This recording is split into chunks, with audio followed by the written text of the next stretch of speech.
Today is the 11th day of Ramadan, and during my reading of the Quran, I came across a verse that would be considered very, very controversial in the West. This verse is in chapter 24, verse 2, and in it it is said, "The fornicator and the fornicatress flog each of them 100 stripes, and let and do not let pity for them prevent you in a matter of obedience to God, if you believe in God in the last day, and have a group of believers witness their punishment." So this in the West is presented as pure barbarism, right? Um, but if we just really kind of think about it and think about the consequences of this behavior, I think it can be easily presented as the only normal solution to control of to help us control ourselves at a most vulnerable point in our life, which is our youth. If we consider the consequences of this behavior, we have to really consider that there are millions of babies being killed every day with what we call abortion, which is stopping human life, for this very reason. There's not millions of women being raped violently every day. There is Most of these abortions are because of fornication, young people making bad choices. So that's one consequence of this behavior. Another consequence of this behavior is a potential social collapse. Our government, for example, here in the United States, we are in debt 22, 24 trillion dollars, right? The money will run out eventually. And the first groups that are going to be cut is welfare. And there are so many single mothers out there who's who won't be able to support themselves or their children. If we really Whoever has kids are a lot of work and they're very expensive. And a single mother without the assistance of the state will not be able to do it. And I'm not saying this is a woman problem. This is a man problem as well. These men prey on these women and then leave them alone with the children. But it's not just a men problem too. These women participate in it as well. And most of this happens when we're young. So this commandment gives parents the authority to control their kids. And not only that, uh, so he says the fornicator or the fornicatress, and also the word is zina, and apparently in Arabic that is interchangeable for adultery as well. So any of these people who do this, you flog them 100 times in front of people. And God says, don't let pity for them. Of course, we're going to feel bad for doing that to people. We're not savages. We don't want to hurt people, especially we don't want to hurt our own children. And when you really think about it, this punishment would be enforced mostly on young people that we can't control now. One of the big problems that the social sciences tried everything to address is teen pregnancy, because we know it's bad, because we know it ruins these kids' lives, right? So we tried everything we can to address it. Initially, it was teaching abstinence. Then it was uh, sexual education in school. Then birth control. But issue isn't only children.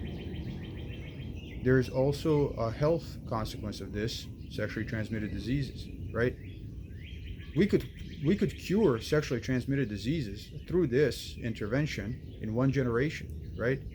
When people don't go around, they don't sleep around, these sexually transmitted diseases would be eradicated, and they would be eradicated cheaply. You don't need $1 billion investment in pharmaceuticals to eradicate this. So the social consequences of this behavior are unimaginable. And we can deal with them for now on a collective level because we still have money. But that money is at its end. And when the money runs out, the collapse of society that is going to result because we have allowed this type of behavior to go on is going to be catastrophic.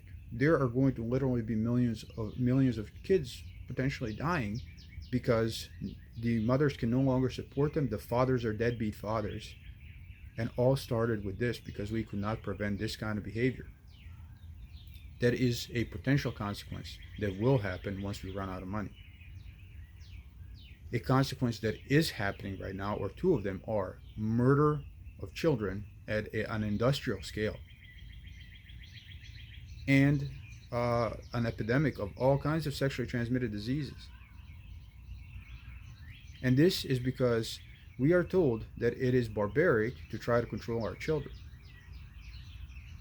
And we have case studies where this is actually done. And these people don't have the same problems we do. Not to the same extent. Of course, everybody's going to have the same problems we do, but not nearly to the same extent. Maybe 1%. This is an effective intervention.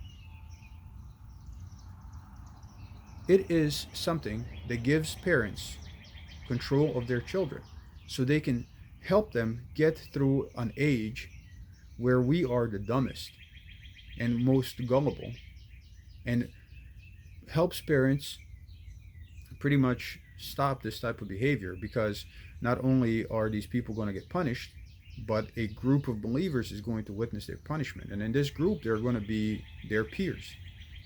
So it stops the fornication in youth, and it stops adultery in adults. And let me be perfectly clear. There is no such thing as stoning in the Quran. That is an invention of whatever people, how they invented that, I don't know. Stoning is actually mentioned in the Bible, and stoning is prescribed for people who are supposed to be example to the rest of us, chosen people. Their behavior is so important because they're supposed to serve as an example, that for them it's death if they don't, because they are supposed to be that perfect, because they are an example. That's what it means to be chosen by God. It means to be an example to the rest of us. And if you're not, that's why those Old Testament laws are so much harsher, because they are for chosen people, and chosen people are supposed to be an example. The laws in the Quran are for the rest of us. Nobody can force anybody to do it, but I want to describe that this isn't barbarism. This is actually the only thing that is common sense, the only thing that can be effective. We have tried everything else, and we are experiencing consequences for right now on an individual level,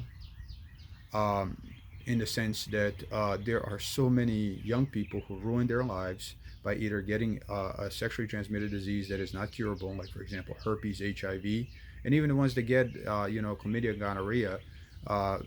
Thankfully we can cure that with antibiotics now. But what happens if society collapses? Then we really can't. Syphilis used to be a very, very deadly disease. So young people are ruining their lives like that. Young women are the victims of this behavior. We all know that young men are all about that. They will say and do anything to sleep with a girl. That is just how young men are in our culture. And young women should know that. They should not be so gullible, because they are the ones that get burdened with all of the consequences. The men just leave. If I was a female, I would not trust any single man that tries to sleep with me before he marries me. That's my advice to young women. They're all dogs. They are trying to use you, and they are trying to trick you, and they are willing to say anything for that to happen. And once it happens, if a negative outcome happens, you're stuck with it. You're stuck with that baby. Or you're stuck with killing a human being because you made a bad decision. Of course, again, this excludes the tragedies that are rape and sexual assault. A large amount of these murders of children is because of our bad choices.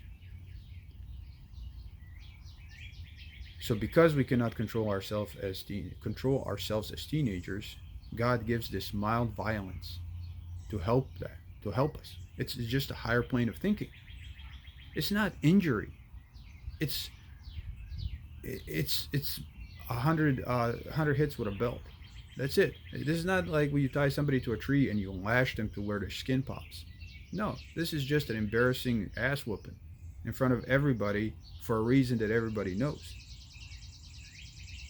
That stops it real quick. And that will stop the consequences. It is effective. We know it's effective. It is not brutal. It is not any more brutal than killing children. How can that be more brutal than killing children? How can that be more brutal than spreading sexually transmitted diseases? How will that be more brutal when the society collapses? Not necessarily collapses, but when we run out of money and we have to cut social spending. How will that be any more brutal than starving children or hungry children? It's not. These we once the child is born, we can't really let children starve. But if we don't have resources, what's going to happen?